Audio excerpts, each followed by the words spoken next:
We're live.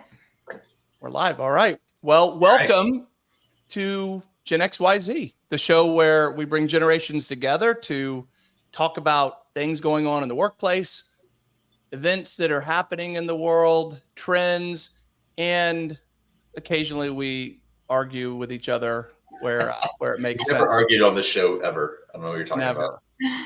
So I'm Pete. I'm the Gen Xer. I'm Peter. I'm the millennial, the token millennial in this episode. Ugh. Spit out my Starbucks. Gross. I'm Ashley. I'm the Gen Zer, and we don't approve of millennials here. Oh, we outnumber you guys on this one, so. Sorry, guys, But today we are outnumbered. We have a very special guest who I'm really excited to introduce, and that's Matthew Sorensen. And Matthew, I'll let you introduce yourself. But Matthew and I connected initially because of your podcast, The Job Interview Experience, and I had a wonderful time on that. It was an honor to be on it. So Matthew, thank you. What are you going to share with our audience about your millennial self today to kick this off? Oh, first off, my bones and joints tend to hurt. So although I'm a millennial, I think I can kind of straddle a couple generations. And I hate TikTok, so I can only dip so far into the young generations. TikTok also hates me back, by the way. Yeah. I don't do that well there. So I am a millennial, and Pete and I connected on my podcast, and I just admired Pete right away. I obviously looked him up beforehand and kind of did some research, and he's done a lot of the things that I've done, but at a much higher level and at bigger scale. And I felt like I learned from Pete when he was on the podcast.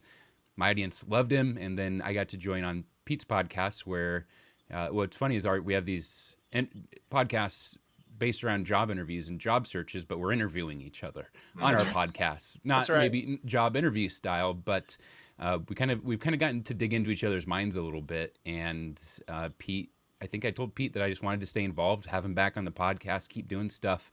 He brought this up. And so my handler's not here to keep me from getting in trouble and starting fights. Their internet connection must not work, but I'm excited to do this. And if I can share anything or answer any questions, I'm really excited to connect with anyone that's watching. Well, I appreciate the kind words, too kind, and let that be the last of them, because we don't do that on here very, very often. Especially you can compliment your fellow. I felt professional. I was like, oh man, this is a we got a professional operation here.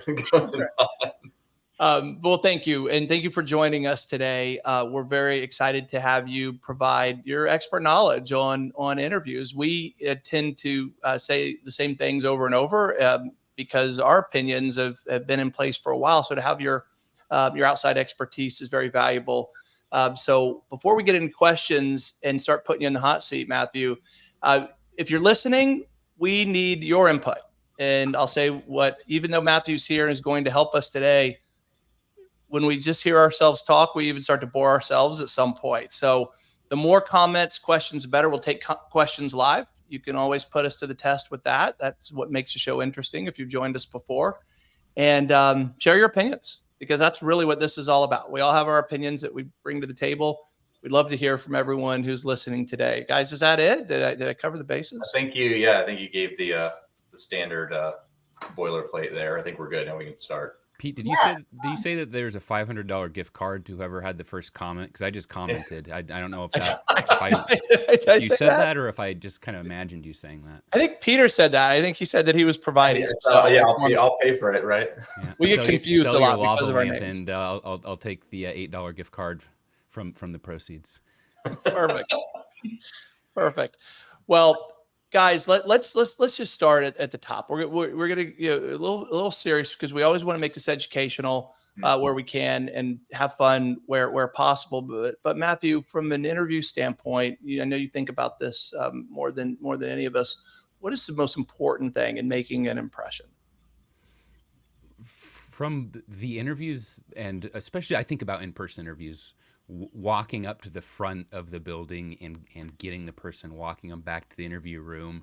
I think simplicity and planning out your small talk is the key to good first impressions. And I'm someone that can tend to get excited and talk too much when I meet people, especially if I would be nervous, like for a job interview. So I'm guilty of this, and maybe I've come to some of these realizations from introspection, but I would avoid the, how are you? Good. How are you? Good, good.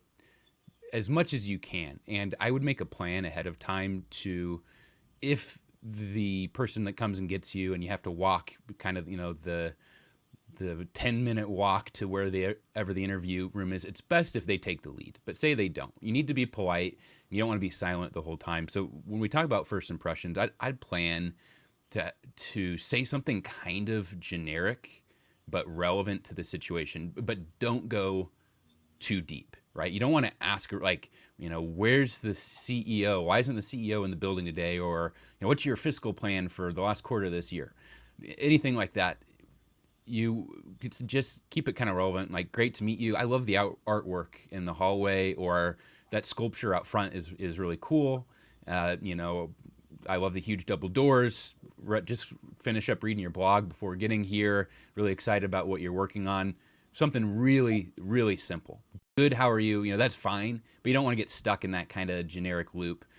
If you're asked a question before you have a chance to speak, it'll probably be something like, how are you?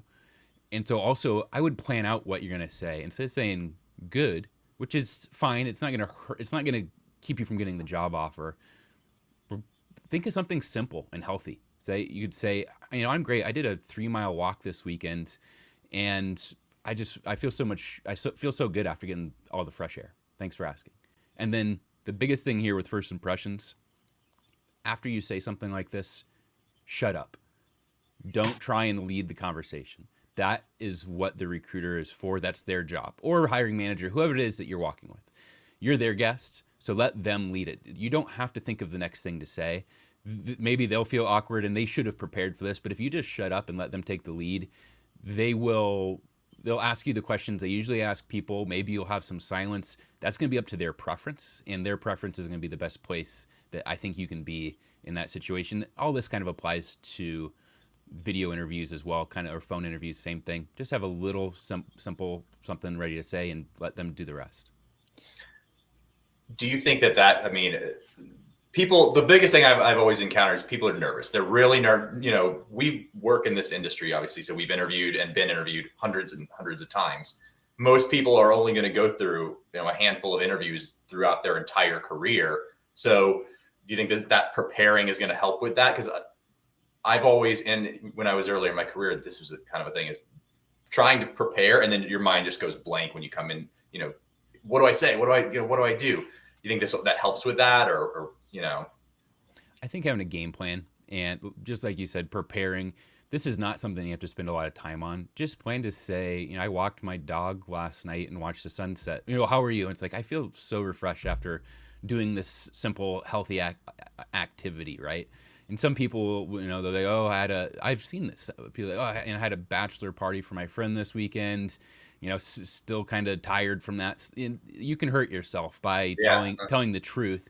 So plan something, that, and make sure you don't say, I was out wakeboarding when you've never been out in the water, right? Something that you actually do that you don't have to, and then they might say, oh, well, I wakeboard too. I also surf. Yeah, you walked right into that one.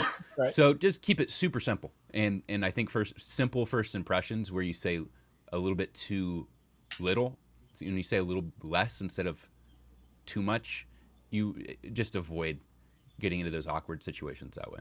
Do you think people tend, if they're nervous, tend to say too much or not enough?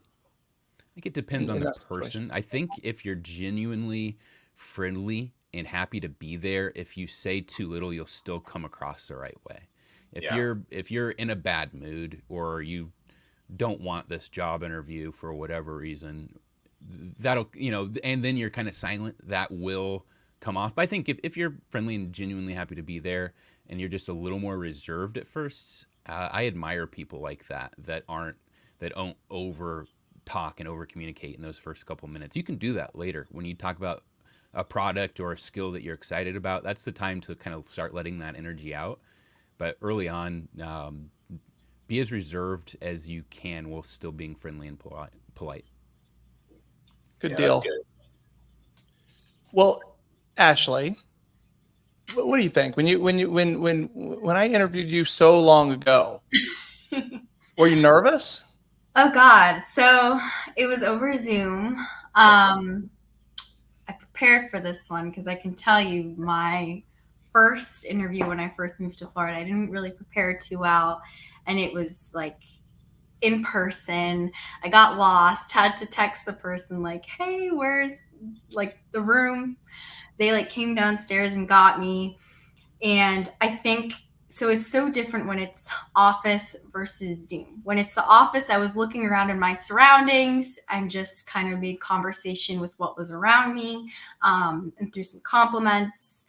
And then with Zoom, it was kind of just like, hi. Like it's more, I feel like it's more nerve wracking because it's like You there's, just popped right in there, and you're like, all right. Yeah, I haven't thought about that before, but you do go from 0 to 60 in that situation.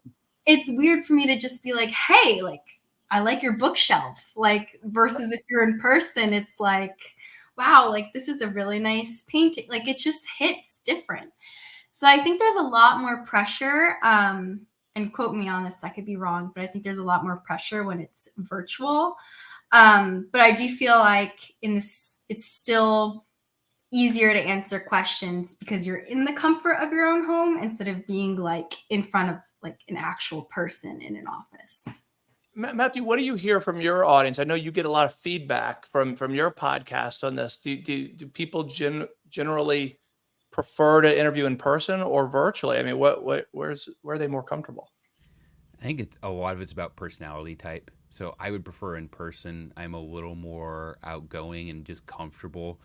If you're really nervous for your interview and you just don't feel like you're that good at talking about yourself, I think Zoom is beneficial because you can have your resume out in front of you and the job description and talking points, whether it's on your desk or on your screen. And I don't think there's anything wrong with that.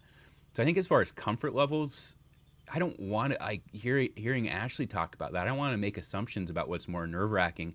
I think the computer is a little more nerve wracking because your camera it probably won't, but it can fall off the screen and show all, my dirty desk or, whatever else is in the room. You just don't have as much control of some of that. You're on your turf. So there's both sides. I think generally people are a little more nervous for in person just because, they can see the sweat. You have to walk through those hallways. You can be late for that, right? You have to figure out maybe which suite it is. Some buildings and offices are really hard to find, but you also, I think, can make a little bit better connection when you have the handshake, the real eye contact. Real eye contact is impossible during a video interview. You're either looking at your camera, which then they're getting your eye contact, or you're looking at your screen where you're seeing their eyes. So far it's impossible. And if we make it happen, it's probably gonna be some goofy technology, like like goggles or whatever. Or you have the AI that forces you to look at the camera. They'll probably start implanting cameras in the screen or something like that to make it happen. I don't think that would be too hard to do down the road. But all that said, I think it's hard to connect with people. So for me, that would make me more nervous because you wouldn't have as much opportunity to build a little bit of a relationship. We do this on every show, and I say by we, I mean mainly me, that I had to take a side trip here. You brought up the goggles, the Apple Vision Pro. We were going to talk about it last week. We didn't get to it. Would you guys use those? Would you wear them? I'm watching the people I haven't seen anyone. That's live. guerrilla marketing, and you can't convince me otherwise. People posting like walking down the street wearing these like crazy goggles. Like what normal person is doing that? Like, no that one, a nerd, insane. A dork, like dorks, like guys. Off. There were two guys. I'm a nerd, and I wouldn't do that. So, but two guys sitting across from each other at a fast food joint, like wearing them. Come on, you can't do that, right? Like you want to sit there and be like, writing in the air. And I don't know if you guys saw this, but you know how the Simpsons apparently predict everything? They had an episode where they had like the goggles and there was like complete chaos everywhere. Yeah, it's just it can't happen. I think it's too much. Ashley, your boyfriend gets them, puts them on. You going in public with him? Can you wear them in public? No, he can't bring it outside of the house. No. Matthew, where do you land on the all important Vision Pro question? I think people are wearing them in public for attention. Yeah. Probably a lot of Gen Zers or millennials that were born in the wrong year. What if someone wore one to an interview? That'd be so... That would be like having your phone up in the interview. I mean... I think it's the same kind of deal. You could sell it for the right job. I mean, if you had a product that Working at could Apple. sell on the Vision Pro, and you came in with it, and obviously you're going outside the box, but you said, "Hey, I'm looking at your product on here. You're not, and I see what the future can look like with these goggles, and a lot of other people can too." All right, You so could, you're you could make an impression, but there's probably a pretty small use case. Yeah. you walk into an interview, right? This is your advice to candidates. Walk into an interview and the manager is wearing those and acting otherwise perfectly normal and having a conversation with you as if nothing else was going on. How do you handle that as a candidate? I would. I'm gonna mention it. I mean, they clearly want attention. Yeah. What do you go? Okay, so mention it. What do you say? What do you say? I've got them on, Peter. I'm interviewing you. You say what to that? I'm gonna say, nice Apple Pro. Yeah, great Thanks. conversation start. That leads actually makes it easier for the candidate because you can be like, what's that like? I mean, at this point, it's so new that you can, because they want to be. I agree with what Matthew said. Like, anybody's wearing those, first of all, they're expensive. Second of all, anybody wearing them, they want attention. They want to be asked about it. So Yeah, no, it's definitely an icebreaker. You know, you could ask them. You could be like, "Oh, like, what do you like, can you think?" see out of that thing? All right, so we have a question. Let's pivot for a second and take that. And if you're listening, please share your comments, opinions. If you disagree with us, we want to know. If you agree with us, you can always tell us that too. And if you have questions, ask. We have Matthew here. We want to take advantage of him while we can as an interview expert. And Matthew, we didn't introduce you this way, or you didn't talk about it yet, but you've been on, you were a talent acquisition, professional. So you know this intimately. We know it from a staffing standpoint, of course, but you were actually in this world as a professional for a long time. So you didn't just wake up one day and decide to start giving interview advice. You had to earn that. But as someone who had been in that role, you used to look at a lot of resumes like our team does. Any advice for Edward?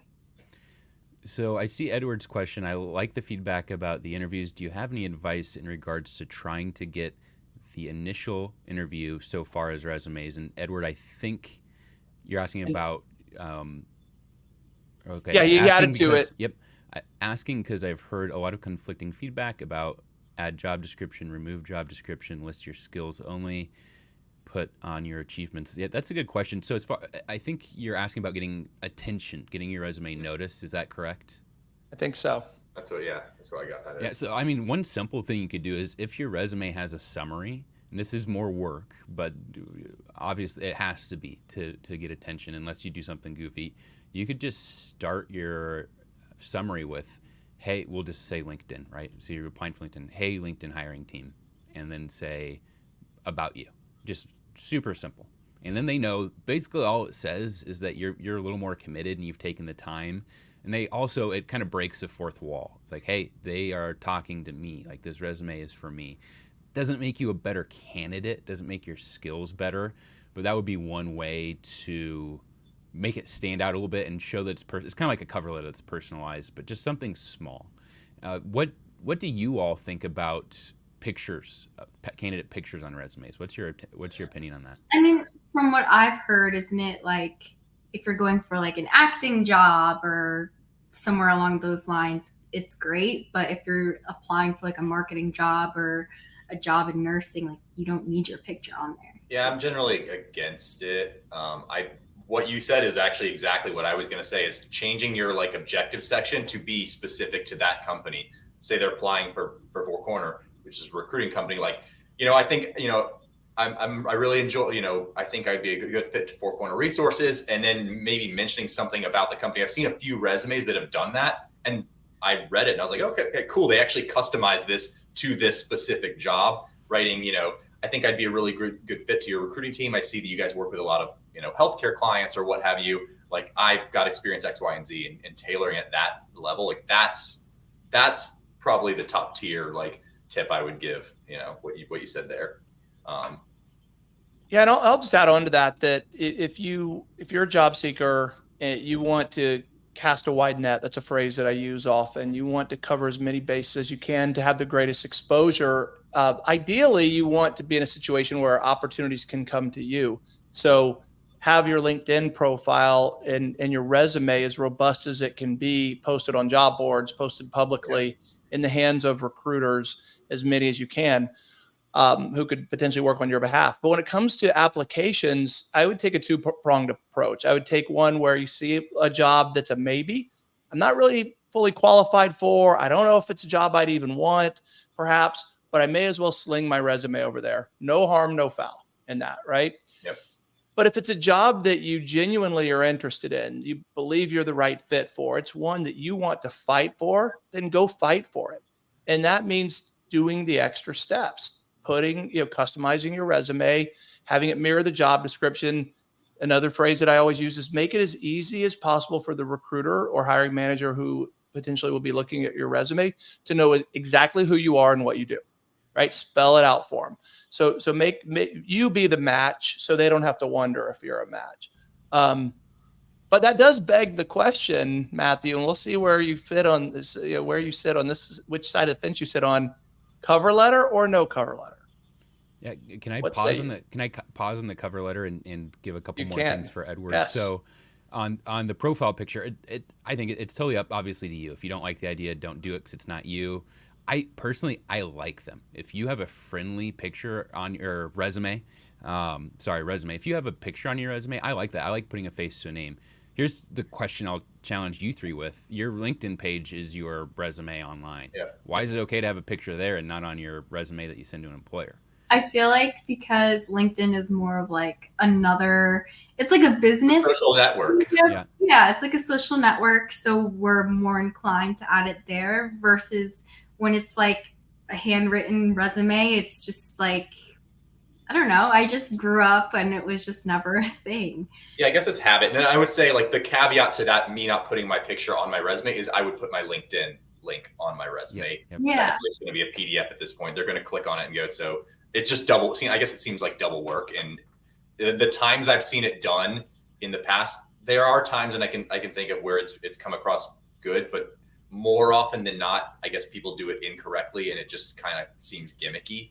And that's, I guess, the only reason that I shy away from it, unless you're going to do it correctly. Yeah. I'll say this. I've hired a lot of salespeople, and I've also hired, especially when I was an executive recruiter and owned my firm, I worked with a lot of technical people, software developers, and I kind of see them as opposite ends of the spectrum a lot as far as, the salespeople are outgoing. They'll put their picture, they'll do a sticker with their face on it and put it everywhere, where the software developing folks tend to be a little more introverted.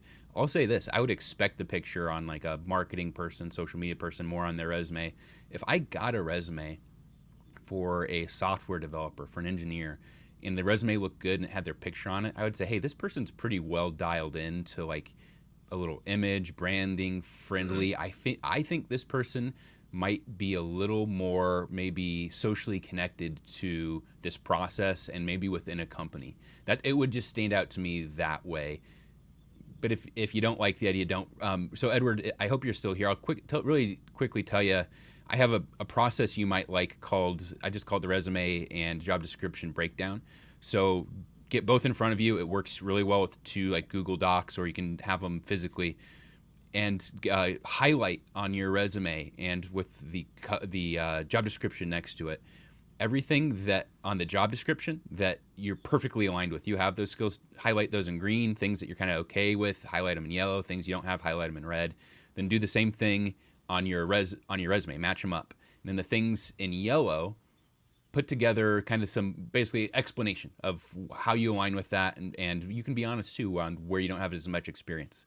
The things in red from the job description that you don't have, then write down a plan on how your interest level in that, right? So if it's a developing language you don't have, or an accounting program you're not familiar with, write down, okay, here's the video I watched to go through the tutorial here with training, here's the certification I need. And then for your resume, or I'd say more for your interview, you have this alignment now that you can improve your resume with, which I think answers your question. But those things in red where you're not the best candidate, you now have a game plan that you can tell the recruiter, hiring manager, hey, I'm not 100 out of a 100, right? I'm like 98 out of 100 of all these skills. The two I don't have, I have a game plan. I actually, whether you hire me or not, I'm actually enrolled in this course to get this cert because I think it is relevant and it's the direction I want to go either way. So I hope that helps. That's kind of a quick, maybe too quick way to align your resume with a job description and you kind of color code it, which I like the visual of that to help you connect the dots between the two. I love that advice. That's great. Yeah, that's really good because you can, with YouTube and everything, you can build at least a familiarity with pretty much anything. So there should be nothing on the job description that you at least don't know what it is. You might not be trained in it, but you can be familiar on a level at least that you can speak to it to some basic degree, which is really good. I think that's good advice. And I think there's a cover letter question. Oh yes. Before we get to Josh's question, the cover letter. What say you? By the way, can we drink on this show? You okay? can. You're allowed. This Yeah, is you can. sparkling I water. mean, come on. Kirkland Signature Sparkling Water, lemon, calorie-free, sodium-free, sweetener. This is the cheap stuff. This isn't LaCroix, but Yeah, you don't have LaCroix. You have the Kirkland's best. We're not sponsored quite yet. Our audience isn't quite that big yet. So cover letters. I think that cover letters are probably the best way to connect with the company. Your resume is more data and information. Your cover letter is the connection piece. It's your sale. In my mind, a correct cover letter is your sales pitch. Yeah. And I always pitch or suggest two things with cover letters. One, keep it short. No matter how short you think it is, it should be shorter. Like I'd say a paragraph and a half, like 4 or 5 sentences total. You need to have like broken down. Like your sentences should be your paragraphs. There's 2 reasons for that, maybe 3. One, it'll be read that way. That's the big one. The second reason, when I see a long cover letter, like a page, I think like my first reaction is, uh-oh, like what's going on here that needs so much explanation? I'm about to read a story. And then the third thing is you can get your message across that way. Like not only is it read, but you can get your message out there. So the first thing, keep it short, really short, shorter than you think it should be. The second thing, most people get this wrong, make it about the company, not about you. So those long resumes, it's always, here's my story, here's why I want to work here, here's my experience, maybe relevant to you, maybe not. When you make it about them, basically you say, hey, I'm excited about this opportunity, something like that. Greetings, thank you for considering my application. You say, I'm really energized by this opportunity. And here's what I bring to the table. And then do 3 bullet points, 1, 2, 3. Here's a 3-step plan, say marketing plan I have for your marketing, your new campaign that you're doing, or this new direction I've read you're going. Step 1, go this way. Step 2, why don't we start focusing on this? Step 3, here's a new cost savings tool I found. And then say, there's more I'd like to share. Look forward to our upcoming, the possibility of an upcoming conversation with you to dig further into this plan I have to help take your incredible department to the next level. That's like probably 50 to 100 words somewhere, give or take somewhere, and then your bullet points should be short too. So to me, that's the perfect cover letter. I'll read those all day long. Mm-hmm. What you can get with that too, say you're applying to a marketing department. The recruiter's going to see it, so you got to write it for the recruiter. But you also, like, if it's really good, that recruiter might forward that to the head of the marketing department and say, hey, like these ideas seem kind of interesting. Don't know if you like this candidate. Here's a resume, but like, what do you think of what they wrote on this cover letter?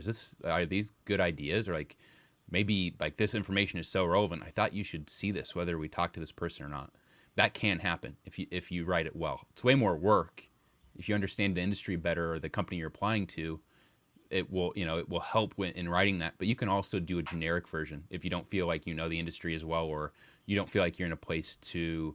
You're not giving advice. You're just giving initiative to things that they can do or things that you can help them do with your skills. I love it.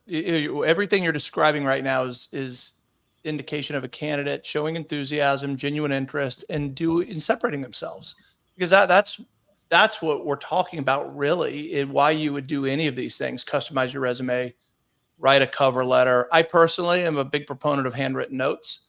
Yeah. And that's the Gen X in me coming out, but that's because no one does it. And if you're doing something that no one else is doing, you will stand out inherently. And that's why I recommend it. So we won't get too far down that rabbit hole right now. I'm not a fan of pictures, by the way. I think I worry that how those would affect uploading it into an ATS. Now I say that I'm not the most qualified person to make that statement. I don't spend a whole lot of time thinking about ATS systems. But Peter, do you have any thought on that, or Matt? Yeah, they jack up the parsing when they go into, at least the ones I've dealt with 5 different ATS systems, and generally they're not the way it's going to parse it. It's going to pull the text in. It's going to save a copy of your resume, so they can look at the actual like unfiltered version of it. I wouldn't say that it usually messes things up too much, but it is going to mess up the formatting if you like involve pictures, not necessarily even just your picture, but graphical elements too much into the actual formatting of your resume. Could I put like a smiley face emoji? Yeah, you put emojis in there. It's gonna show up all weird in it. Yeah, no weird font, no scented paper if you bring it in person. No, to avoid all Legally that. Blonde taught me that's how you get internships. Well, so let's talk about that with pictures. So Josh said they can create bias. So bias is an advantage one way or the other, right? Bias sets a tone. It gives someone applies their opinion, but we all apply bias. Right. I am biased against lazy people. If I'm hiring someone in sales, I would be biased against someone who's introverted if I were hiring an outside salesperson. Bias has to be brought into the equation. But I've noticed on LinkedIn lately, there's a lot of people who have big followings. So this may not be the most popular statement. They're very attractive and they post a selfie unnecessarily, not a selfie, an individual picture with their business comment. And what do you know? The more attractive they are, the more likes they get. So if you are that person, it's obvious what they're doing, right? And Peter and I, it comes up. Are you talking about me because I'm always posting? I'm not talking about you. I'm not talking about you. These people know who they are and they know what they're doing, right? It is one in particular. She posts once a week, always perfect, beautiful model looking shot. And what do you know? She gets a big following. Now, what do you guys think about that? Good for her for using that to her advantage, being attractive, or hey, keep it off of LinkedIn because the follower count and the attention works. You're gonna have me go down a whole like rant against like social media and how it's the downfall of society. Here's your LinkedIn lunatic opportunity. We're just in such a big influencer market right now that it's like, if that's the opportunity to make yourself marketable, then I say take it. So by them making themselves seem like attractive and marketable on LinkedIn, and if it seems successful, then why not take advantage of it? I mean, it's crazy that it doesn't contribute at all to the message. It's like something that could be a post and just here's me like doing nothing. Like I personally get annoyed by it, but I understand why people do it. Pictures show better. People are, if you're scrolling through a bunch of text, the picture is going to jump out to you. So if it works for you, great. But it's not a coincidence that the people who are doing it are uniquely attractive. I'll just say that, right? You don't see and look, that's maybe a subjective thing. I don't want to argue that, but I think we can sort of objectively say that that's what's going on. Matthew, what do you think? Should that just be removed from the equation entirely in this process? I dislike about 99% of all LinkedIn posts because at least on my feed of psychopaths, very few of them are at all work related. Yep. It's about like adopting puppies and you have to film yourself helping a homeless person, which just seems instead so of just bizarre. doing it. Yeah. It's like evil. It's using people is what those are. You're using them for your own good instead of helping them for their own good. So I generally don't like the LinkedIn feed at all. There's a very few people on my feed that actually post about, maybe I'm exaggerating a little bit, but very few people post non-self-promotional insights. So Yes. like Pete, he's helping, there's a lot of job seekers on LinkedIn and he's posting things that helps job seekers. I haven't seen Pete record a video of himself, at the gym doing squats while sharing that content. I will. That's scheduled for tomorrow. Yeah. So now that's coming, but I just think so much of it is self-centered and probably a little, well, maybe I won't use that word, but these people don't seem to be doing very much work. They seem to be doing a lot of self-promoting, which is maybe part of the business they're in, depending on how you generate leads. But when you're talking, when you're filming yourself getting coffee, you're doing the selfie at the coffee shop, and hey, I tipped this person $20 for my $3 coffee. I just lose so much respect. It's like, why aren't you? You're CEO of something. Why aren't you working? Why? Go ahead. A struggle that I've had with it. I used to be very critical of non-business content on LinkedIn outwardly. We've had a bit of a change since we launched ZenGig, our career advice brand, where Ashley, we Ashley should have challenged Matthew on his TikTok hate earlier. Terrible. But the views that we'll get from meme videos in the millions. We had a video get 32 million views. It counting. It gets 5,000 views every week, and it's over a year old. It's fascinating to me. But it's a meme video. It's funny. And do we try to inject work content into it? Sure. But people like it. And every week, if not every day, someone comments to me, I really love your content. And I ask the same thing every time. It happened twice today, independent, a breakfast meeting, and then a Zoom I had later with someone who's on the job market. Love what you post. I go, how come you never like it? Well, I don't do that. Well, how do I know? How do I get any feedback then if you're not engaging with it? And so I've come to the other side.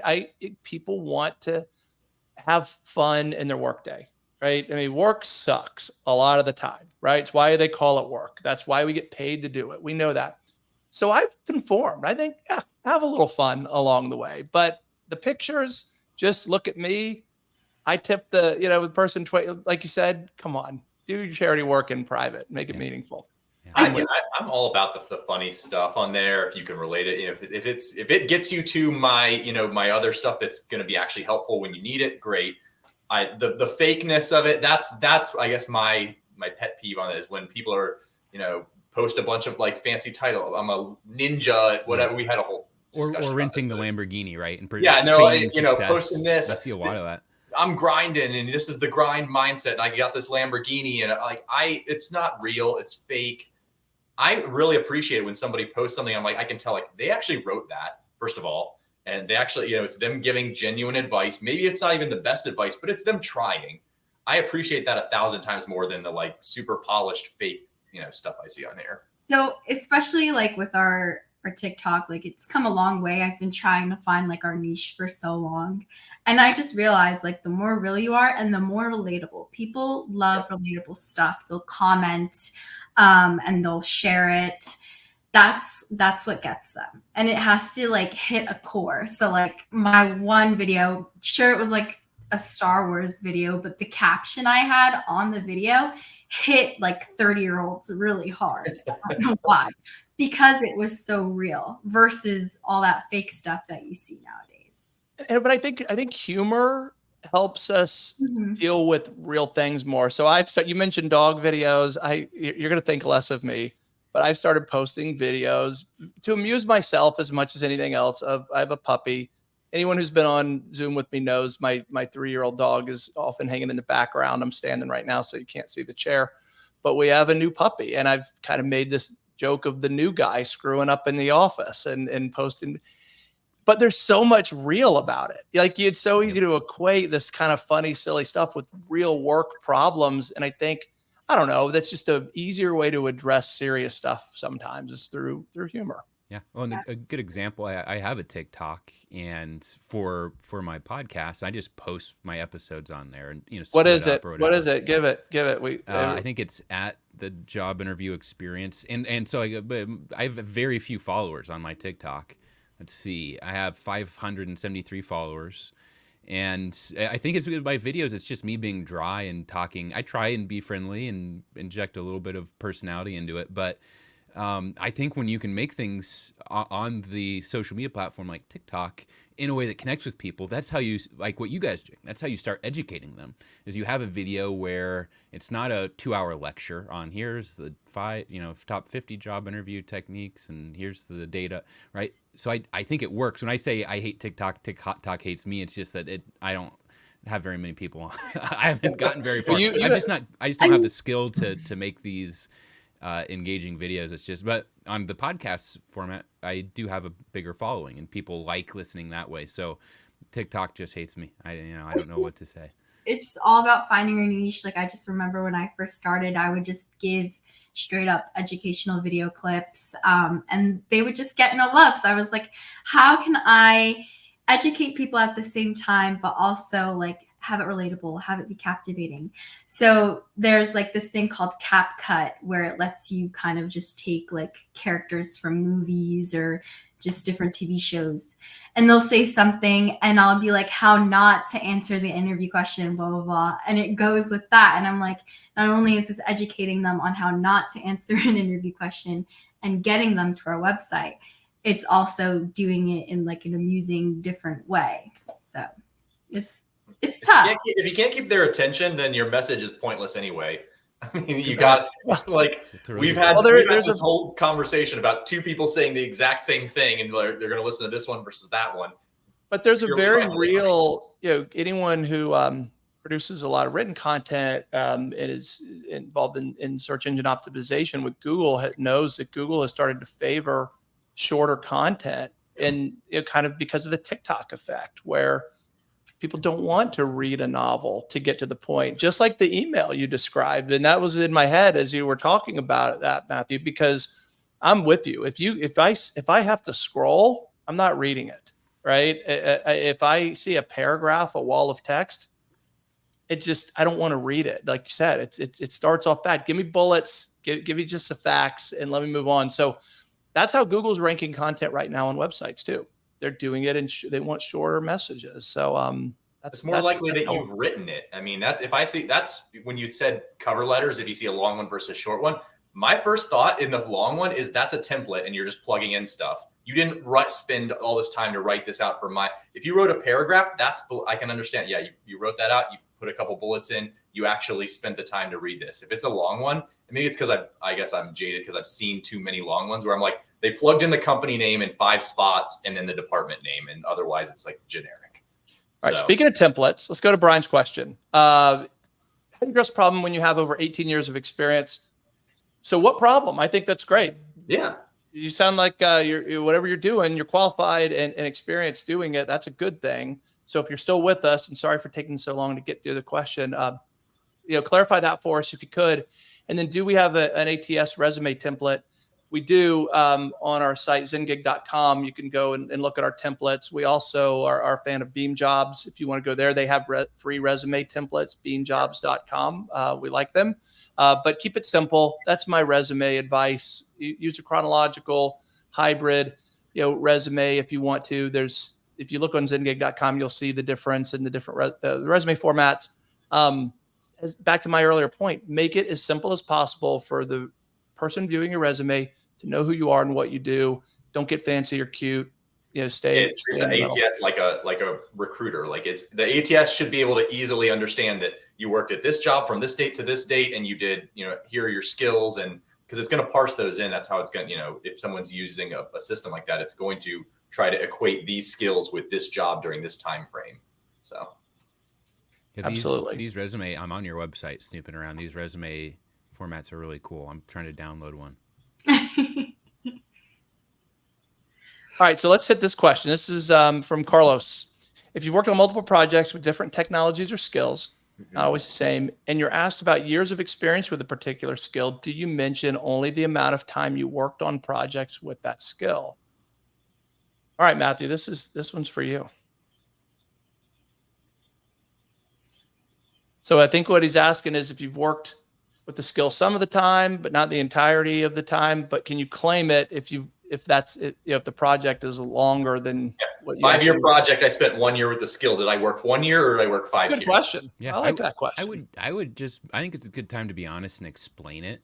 And there's some advantages there because you're cycling through different relevant technologies and you're able to adapt through that. So I just say, hey, first 2 years, whatever the situation is, first 2 years we were on this, and then there was like 3 months where we used both because maybe we weren't happy with one of the solutions. So I found a new one, then we used both, and we transitioned to this other one. And then at the tail end of the project, when we're buttoning things up, we actually used this new thing, which was, how we finish it's the kind of the coding, the shine on the project.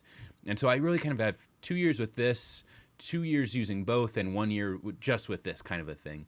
So I'd sell it as, and sell your enthusiasm to pivot and use different things. You know, if you say, oh, my company could not decide what to use, and I wasted 16 hours doing trainings for this stuff, and we ended up using all, even if it wasn't a positive experience for you, think about how it's positive for the company. One thing that you were able to adopt these new technologies, you learn them, and then you also have maybe those skills available. Maybe they're either using one of those three, or they're exploring one or all three of those for their own projects. It could be Salesforce. You use 2 CRMs at once, right? Whatever, I don't know your situation. It could be a lot of different things. I would see that as a positive thing if someone if they only use Microsoft Excel for 15 years or 5 years. I would be much less interested in someone who's vetted different accounting software, maybe helped make decisions to move forward with it, shared with me what that decision-making process looked like, and what they learned, what they learned the reality of the product was versus what they were sold on by the company. All those things you can bring in will help this next company that hires you. You've learned from being in the trenches how things go in the real world, and then also how to apply that to a project, whether it's that specific software or product, or the experience of cycling through them. You kind of touched on something that's probably one of the biggest pieces of advice I've given to candidates on that, is whenever they have a question that they're maybe not prepared for, walk whoever's interviewing you through your thought process in a clear way, because it shows that you didn't just show it's like math homework, show your work. You've shown that you thought about it this way, and then you did this and this and this in a sequential order. And I think that lets you handle any question, because a lot of the times managers or hiring managers, recruiters, they're looking to see, how would you solve this problem? They don't care necessarily about the final product or the answer. It's, how would you think critically? How would you problem solve?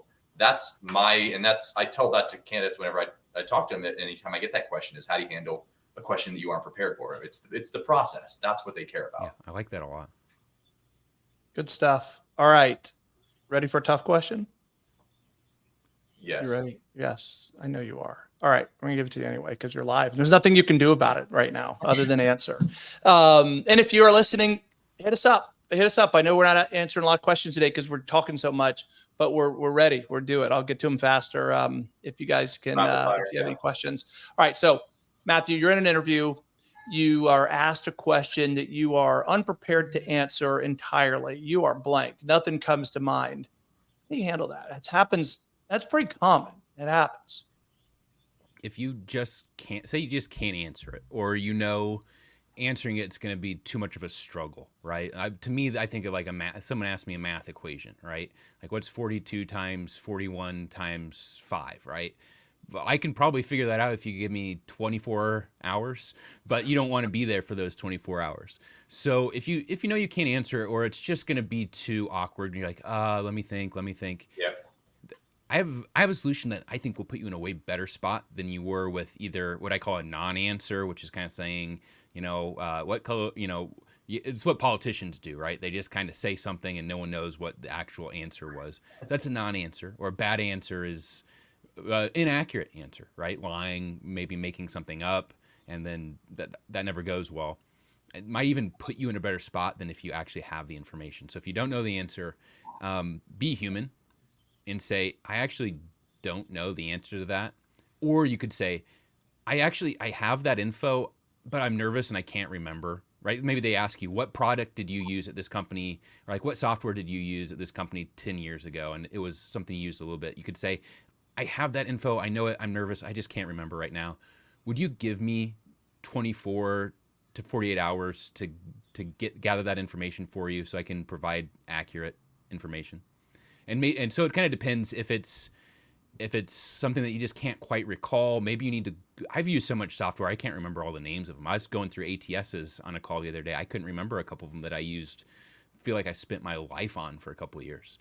So it can be like that. I just can't recall right now. Or it could be a numbers thing, right? Like, how many deliveries did your company do per week at this place, and you're like, I can get that information to you, but I just don't have accurate data on that right now. Can I get back to you in 24 hours so I can provide you with real numbers?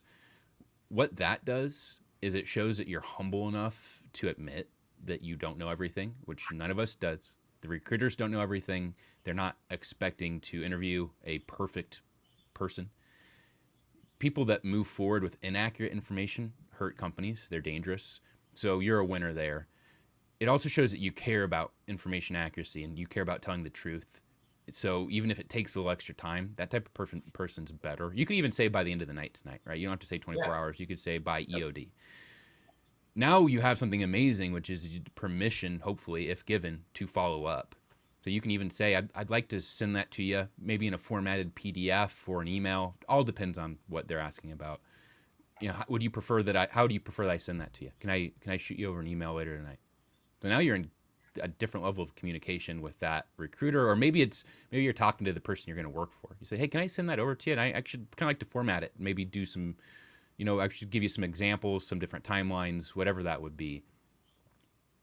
I think that puts you in a way better spot than kind of fun. I've just seen that a lot. People will say, what's the best way to do this, or what's the best technology right now for that? And they'll say, well, the best technology to do this depends on, and they use up 2 minutes of response time saying nothing. So I think it's a much better way. Be humble. Use it as your opportunity in your interview to be human, and you're going to get more out of it. You're going to be able to follow up with them via email. You're going to show to them that you don't just give answers to try and look like you're perfect. You admit you don't know, and then you find out the answer. Is it bad if it's like, so, all right, they asked you one really hard question and you just hit them with the, okay, like, let me get back to you end of day to day. What if they hit you with like 2 or 3 questions that you just really can't process? Is it bad to kind of just continuously be like, I'll also get back to you with that end of day? I think on like a second question, you could probably kind of just try and be funny and say, look, unfortunately, I'm going to have to add this to our email. Right. Like, unfortunately, I'm going to I'll add this bullet point. I don't think that's a good look. I think I think this is good for like one time, but like I said, be a human, right? Like connect with the person interviewing and just say, hey, look, I'm sorry, I'm nervous. I'm going to get back to you on this. What if beyond that, like you might question your qualifications if it's stuff that you don't know. And I wouldn't question that during the interview. In that case, if it comes up the third time, you could say, like, this is the area of my career where like I haven't had as much focus. Like my last company, really some other people in the same department did a lot more of this. So I'll tell you the truth, I don't know as much about this and I can't really give you a great answer. Maybe that's a big deal. Maybe it kills your interview. Maybe they just say, hey, we didn't really, like sometimes like I'd ask questions like I didn't really care that much. Like, I just wanted to know if you knew about like this, like say in manufacturing, like I want to know if you knew about this CNC programming because we're thinking about buying this machine. There's like a 30% chance we'll buy it. So I don't care if you don't know it. Like it's just a question because we got kind of excited during the interview and I thought I'd throw it out there. So sometimes it's not the end of the world. If they're asking you like, do you know the CEO's name of this company? And you kind of flop on that. And then they say like, hey, what was, what's the, what during our last quarterly earnings report, like, like what area we're kind of completely shift into and you don't know that. That's when you're starting to get in a little more trouble.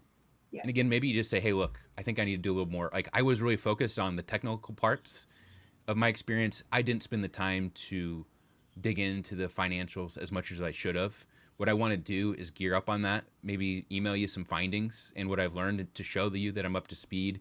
And then maybe both of us can think about this opportunity from there. That's good. I love it. All right. You guys want me to keep asking? You have anything that's come to mind, or is anyone listening right now have anything that you want to know while we still have Matthew? Because normally you just get us. We have his expertise for now. So let's, otherwise we'll keep going. Number one mistake you hear. What is that's a layup question. What do you see as the number one mistake? And there was actually an article that came out the other day about that. I want to see how your answer compares to what the CNBC reporter said. Yeah, so I know the answer to this, the right answer, and I guess I'm wrong. I would say when we say mistake, what's the mistake? Does it hurt the job seeker? Like, what hurts the job seeker the most? I would say it's probably mindset. I think a lot of job seekers have had bad experiences or heard horror stories, so they think the recruiter is out to get them. Yeah. And it's true, the recruiter is going to dig deep, and you don't want to mess up, but don't start your interview with a combative mindset that you're going into this thing and they're trying to get you. I think Pete and I talked about this on a podcast. Recruiters are typically paid partially, not always, but a lot of times they're paid, but basically a commission when they hire people. Not just executive recruiting firms, like at a company that has recruiters. They want to hire someone quickly, and they want that person to stick around. And usually, if the company's set up, in my opinion, well, they'll have KPIs that revolve around that, and that's how they'll get paid out on a couple of factors. That recruiter wants you to do a great job. That recruiter wants you to have the skills because they want to close this job, claim it for themselves, get paid, and then move on and impress their manager and just generally do a great job. And the other side too is like that recruiter might end up being your best friend. Like they might offer you the job. They might advocate for you to the leader of this department. So don't make the mistake of going into your interview with this defensive, combative mindset of this person's out to get me. Instead of being fearful or combative, just think of it as having a conversation with a friend. Now, you want to be professional. You want to have your talking points ready. But when you can have the body language towards them and sit at the table, you want to sit up straight and be professional. But when you're just kind of happy to be there. Do you see a lot of people that view the recruiter as like a gatekeeper, and they're like, this isn't the real interview. Like the hiring manager is the real interview. I just need to get through. And I see it usually with people who are maybe even higher in their career, and they just kind of, this is a formality and they dismiss it. Like give them the same respect that you would give to the hiring manager. And that I can totally see that, because that's something that I see frequently. I totally agree. I think people, a lot of times, they are nervous and fearful for their interview, and that intertwines with this fear of the recruiter. So that's what I'd say is try and let go of much of that as possible. You might run into some mean gotcha recruiters, but overall, they just want to make sure that you're nice back to them, that you have good qualifications, and that you're friendly, professional, have skills, right? Like that they're probably not going to dig super deep into your technical skills. Speaking of about a first interview. So I think that really hurts people when they have that mindset. And I think a lot more people have that mindset than they think they do, because their nerves kind of intertwine with this person is going to make or break whether or not I have this job offer. And usually if someone can make or break something for you, they're not like your best friend or ally. Yeah. Another one I'll say really quickly, and this kind of goes along with cover letters, is making the job about you and not the company is probably the biggest mistake I see. And I can't tell you how many interviews I've had where I say, what do you like about this job? And they say, oh, well, you're 4 minutes from where I work, and my friend works there, and they really like it, and I really want to live. Are you guys in Tampa? We're in Orlando. I've always wanted to live in Orlando. Orlando's great. The nightlife, blah, blah, blah, blah. Yes, it is. The job is 100% about you. Like it really is, right? The money goes to you. That's how you pay your bills. That's how you afford rent or your mortgage. Like I get that. I agree. But the company didn't open the position because they got a random urge to give someone $60,000 a year. They opened the position because they have a problem that needs to be solved. So when you enter that interview making it about what you can do for them, and especially how you can do it, not what they can do for you. And what I say, don't be a job applicant, be a solution when you talk to them. Be the solution to their problem, right? Like if your sink's running over, the solution is a plumber coming and fixing it. That's the perfect solution. And the faster they can get there and that they can solve the problem, right, the better. Or scrolling through the phone book, right? You need the plumber. The faster you can find the plumber on there and it's spelled out to you really simply, hey, I stop sinks from overflowing. The better, like the more directly you've connected your problem with someone who's the solution. And so, again, just to reiterate, it is about you. I agree 110%. I want my listeners and your listeners to make more money, to be happy, to have a better employer, kinder coworkers.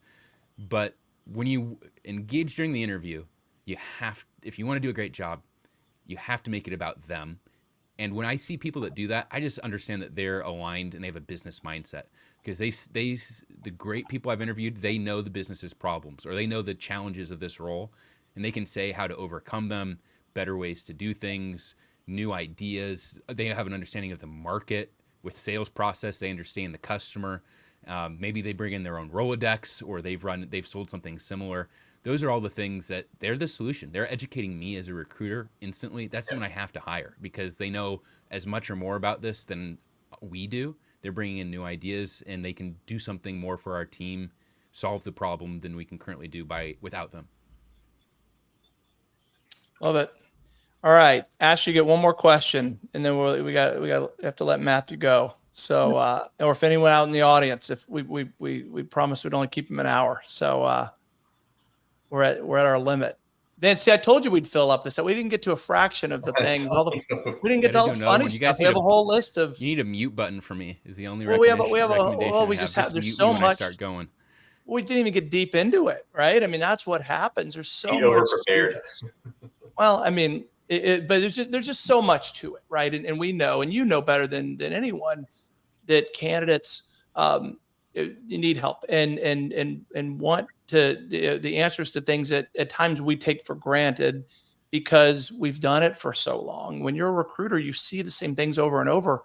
When you're not a recruiter, you only have a handful of times, hopefully less, to go through that interview process, a job search process. So it's good to be detail oriented with these kind of conversations and to share insight that can make a difference, right? If you're sending a resume that's never going to make it through an ATS, and I don't think that happens a lot. So if anyone's listening, don't worry too much about that.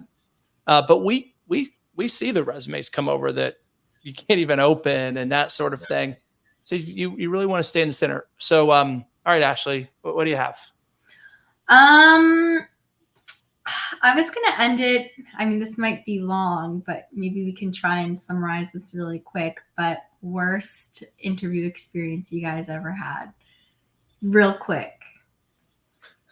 I don't know. For us personally, do we have to be our interview? Yeah. I don't know. Have you guys ever had like a bad interview? Or is it just me because I'm the Gen Zer and we're new to the work? So I had, my first director of talent acquisition job was a conglomerate for privately owned companies by two brothers. We kind of basically lined a street with their businesses and warehouses and SaaS product, construction, manufacturing. They had a patent for a steel product that some of you your neighbors might have in their homes, an invention for a road product. So it was all hands on deck. I was director of talent acquisition. I interviewed people like all day, every day. Mm-hmm. And I've heard other people with this experience too, but we had some interesting people come through with like our different industries, and the police showed up, or like a county sheriff showed up and arrested someone that was either in our front room or like in the parking lot for an interview. They just like got to them before we did. Wow. Okay. Never heard of that before. That's crazy. That is. You know what? Like they did? No idea. Wow. I didn't dig into it, but yeah, like one of the receptionists came back and like someone just arrested them like outside. So. That's good. That's good. Yeah, I mean, I went out. I said, "Hey, officer, can I have my candidate back, please? Like, I've got to fill this job." No, I didn't do that. All right, my worst was after I resigned from my first job, my first professional job, without anything lined up. Don't do that. Don't do that. Just stick it out until you find something else. But I did, and this is. Back in the old days, I definitely date myself with this, where you see job ads in the paper, the newspaper, literally. And I went to an interview. I should have known something was up when I met the guy in a hotel lobby, right? That should have been an alarm. But 15 minutes into the interview, I realized what I now know was multi-level marketing. What I didn't know that at the time. I can't think of the name of the company, but it was some obscure name, and they wanted he wanted me to buy in. Here I am, a broke 24-year-old trying to get a job, and he's trying to get me to buy into this MLM thing. where I could then sell, products no one wanted to friends and family, or however the heck it worked. And I cut it off after about 15 minutes when I realized what it was. But that was I went to two of those in that same window of looking for a job. Did he show you his like Rolex watch, and like, did he do the spiel like, hey, look? It was a brochure. He was showing me all these products that, like, you'd put in a pool. I remember one of them was it would sit in a pool, like a swimming pool. If your child fell in, it would set off an alarm. Like, that was one of their products. Like, what? Who am I? What? No. What is this? It was awful. It was, here I'm in my suit, fired up, resumes, ready to deliver, and I'm getting pitched on an MLM deal. So yeah, we talked about these. I mean, I'm not going to go into the whole thing with me. When I was being interviewed, and they were talking about one of their hobbies, and then I was like nervous, so I told them that I was also interested in that, and then they started asking me questions about it and like what my favorite, and I was like, and I think I like talked in circles for a full minute. They clearly knew that I was lying, but no, I mean, for actual interviewing people. So I don't know where this just came from. I remember Pete, actually, we were interviewing him for Four Corner. Actually, this was years ago at this point. And they started talking about like all that they knew about us, but they clearly thought you were a different person because they mentioned you, but like they were talking about like your construction background. And I was like, what? And then they started talking about like all these other, and it became very apparent about after 30 seconds that they had like skimmed the website of a different company and so they were just talking about how we could fix like these things, and how we had, they had seen how that we had done all this work for this huge construction company. And I was like, what are you, I had to stop. I was like, I think you might be mistaking us for another Four Corner resource. It's funny that you would say that, because for years, and I mean years, my email address is 18 years old. So you can imagine all the different spam lists that I'm on. I get quotes for someone wanting to, or email someone wanting to quote me on construction or me to quote them on construction products. It's like clockwork. They do it all the time, and it goes to. You got a doppelganger out there in the construction industry. I'm in this company's database, and they change, and I think it's been passed on to different lists, but yeah, it happens. That happens. Me and my dad have the same name, and he gets phone calls. He's an engineer who works for Duke Energy in a power plant, and he gets phone calls asking about his ATS system. And I'll periodically get calls from him and be like, yeah, this salesperson. So for salespeople, if you're listening, make sure you're calling the right people. That's right. That's right. All right. I think the arrest story, the one where the candidate gets arrested, that's we can't top that. Yeah. But Brian, we see your comment. Yes, we will post the link to our ATS to our resume templates for you in the comments. Yeah, we have a blog article that we wrote about it that we'll share with you. So, all right. Well, Matthew, thank you so much. If you're willing to come back, we would love to have you. And everyone, thanks for listening. Ashley, Peter, as always, this has been a lot of fun, and it's been a great time flies by too fast. So, everyone, thanks for listening. Matthew, appreciate your time today. Thank you so much. I've been excited all day to do this. So if you'd have me back, hopefully I can contribute more sometime in the future. We will hold you to it. Awesome. All right, everyone. See you soon. Bye. See you guys.